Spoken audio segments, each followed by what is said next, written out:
y'all, it's Mike from Moss Adventures and Homestead. I'm going to be doing a building video today. I don't know if you can see it real good on the camera, but it's snowing today. You wouldn't believe it from the birds singing. The chickens are enjoying it also. But we're going to build some chicken tractors because I got some meat chickens coming here in a couple weeks. And I've been doing a lot of research on YouTube and the internet.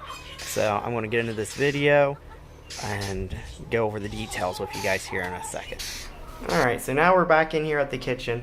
I'm just going to do a real quick drawing to show you kind of what we're building. It's a really basic chicken tractor. My inspiration's from Living Traditions Homestead. I'll leave their link down in my description. Most of you, if you're probably watching one of my videos, you already know who they are. They're one of the more popular homesteading people on YouTube. So this chicken tractor will work great for us. It's small and lightweight, and we're going to have to be able to maneuver it a lot because we don't have a lot of big open pastures to pull straight ahead on. So they said you can build 2 of these for under $100. Their video is 5 years old. There's no way you can build them for that cheap unless you find free materials. So my supplies that I'm going to be needing are... So the supplies that I have for this is 1 cattle panel at 16 foot. I have 3 to 4 treated 2x4s, chicken wire,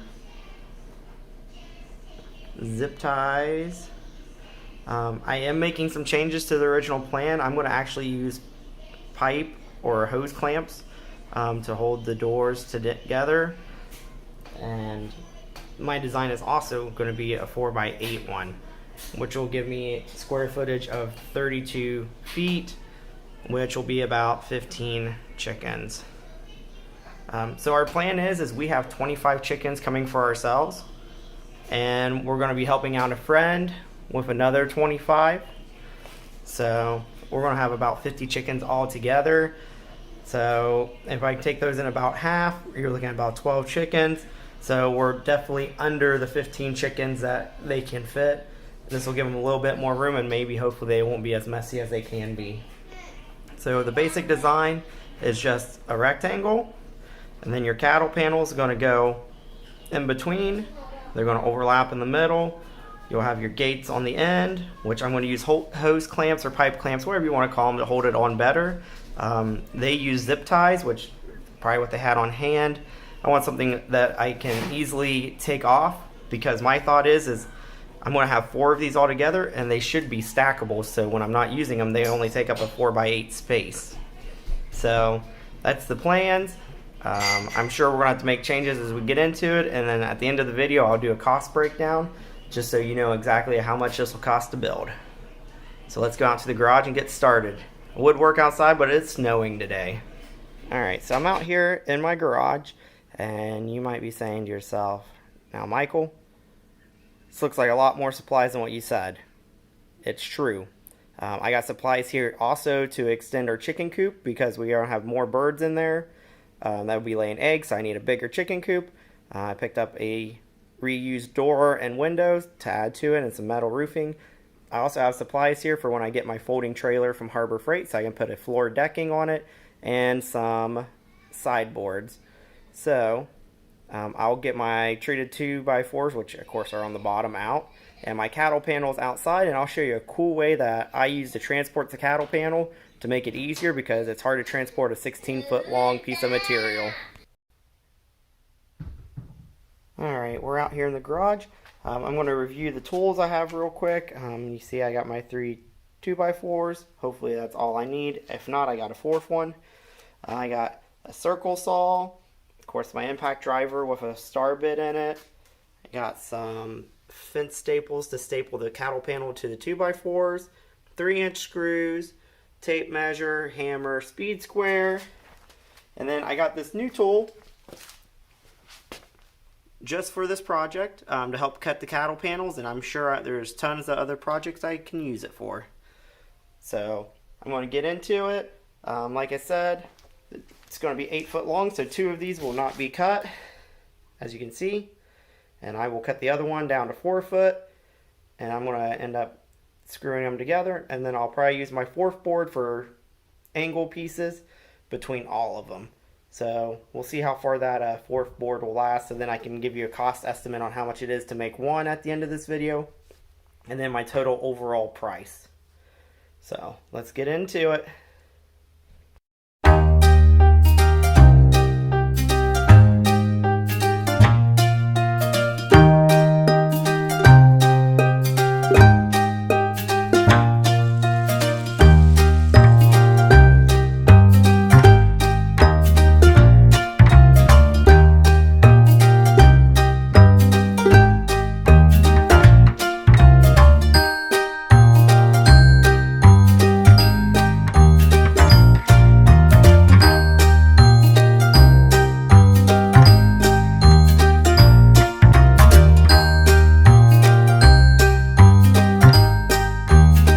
Alright, so I got the frame all screwed together now. Now I'm going to move on to the corner brackets. This will help keep it square and keep it from flexing so bad.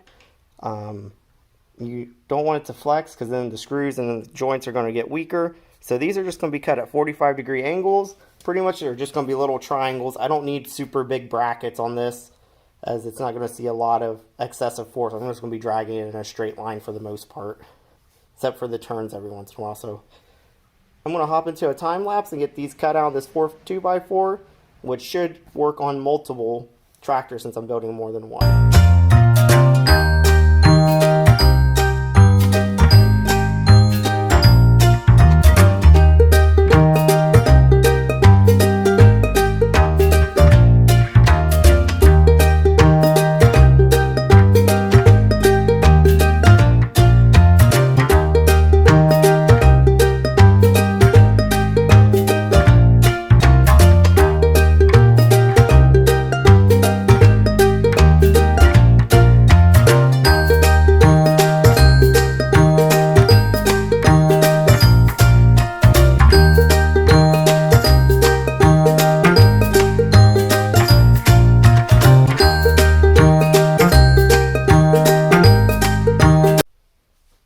Alright, so I want to hop out my time lapse here to show you guys that currently it is not a perfect square. Either that or my miter saw's off.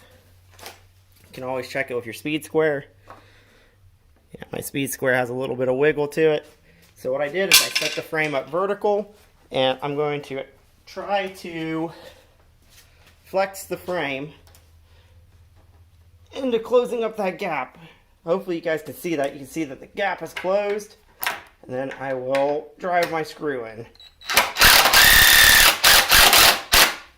So yeah, so that's got a little bit more square than what it was. I'm not going to hit perfection.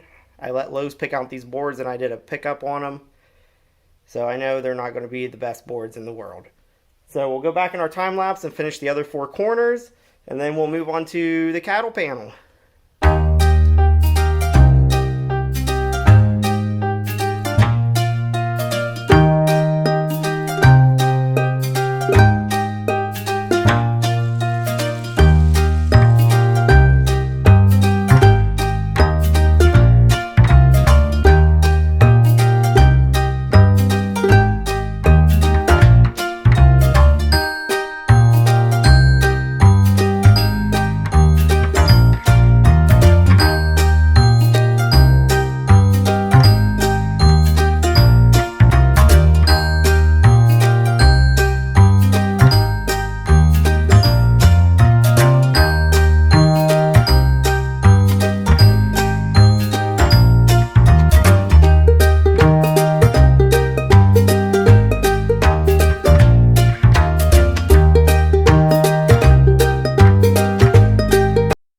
So I have the frame completely finished. That will get flipped upside down. Those will be the bottom. That'll also help support the cattle panel, which I've brought inside now.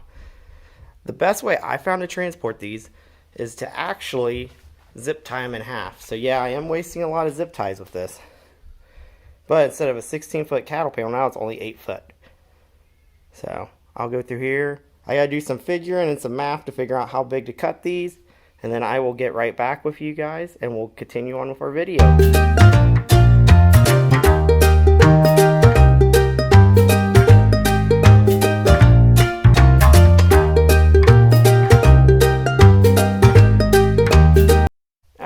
did the math, and what I'm going to do is 2 6-foot sections that are solid bar to solid bar. So my 6-foot mark from the end is right here. So when I take my grinder, I'm going to go right along here. Then this next section is going to be 2 foot long. Extending my tape measure out so I can show you guys. So 2 foot more is right here.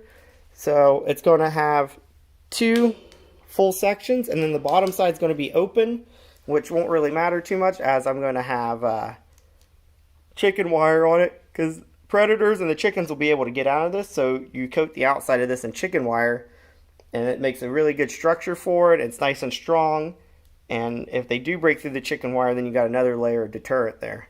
So I'm going to jump back to my time lapse. We're going to cut this cattle panel all up. I get to use my new tool, so I'm kind of excited about that. So we'll see how that goes.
Alright, so I've got the frame all flipped over.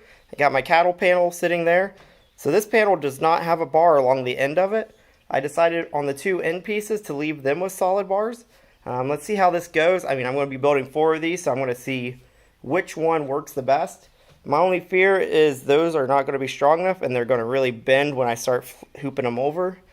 So yeah, this is the fun part. This is the part where you guys will probably laugh at me, because I'm going to try to bend this panel. And hopefully it doesn't kick my butt. So, alright, here it goes.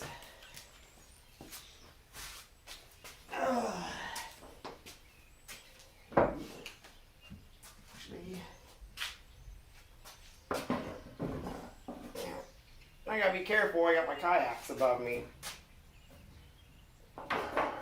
Here's this piece.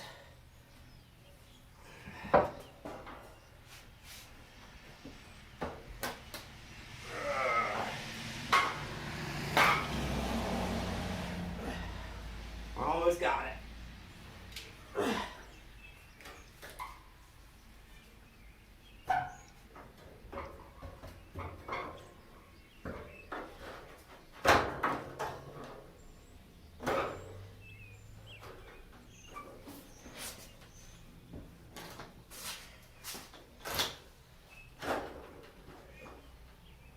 Awesome. So, there you go. I got one piece in. I'm going to use this random 2x6 I have to make sure everything's level. Because this thing is just going to be sitting on those treated corner pieces. So at least I want to make sure it looks nice and level. So what I'm going to do now is I'm going to put staples in it to secure it to the 2x4. The next one's going to go on the other side and it's going to overlap. And then I'll put the 2 end pieces on with hose or pipe clamps, whatever you want to call them, to secure them there so they can be removable. And then you can see kind of how these things will stack on top of each other. So yeah, from here we'll hop into a time lapse and get this all finished.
next step that I got on here is I'm going to be adding the chicken wire to it. So what I'm going to do is hook it onto the, and kind of roll it over. It's going to take a couple strands. I got really narrow wire because originally I had planned on building a wooden one, or more of a Joel style tractor, but this one is actually going to work out better for me, I'm pretty sure, in the long run. You pull it down.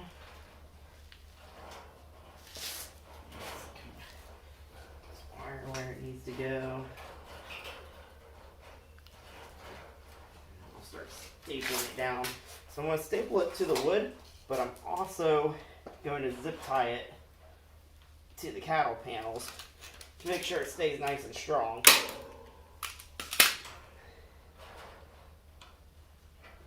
Make sure no predators or anything can get in.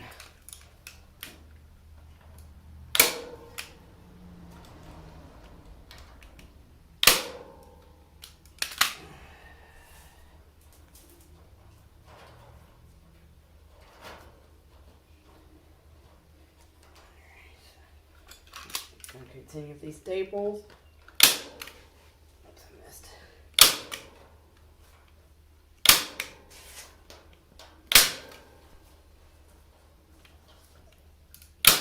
And then what I'll do is I'll have some overlap on it just to make sure that it's nice and secure. So I'll go to the other side and pull it nice and tight, staple it, and then I'll use my angle grinder.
I got all my zip ties in place. That is not a MeatChicken. That's just Maddie. So I went through, I zip tied them together where they met at the seams. And I also zip tied it to the cattle panel in a couple areas to make sure it stays strong. These zip ties are extreme weather zip ties. They're also UV resistant, so they should last a really long time. So we're going to put them to the test to see how long they'll last. So my next job, I got to take the leftover regular wire and put on the doors. We did run into an issue. It turns out, if you can tell, I bought the wrong wire. So I doubled it up here. One side's going to have a tarp on it anyways as the dry side. So I figured this will be the tarp side since it's got big holes in it. So we'll move to a time lapse of me making the doors, and this project's almost done.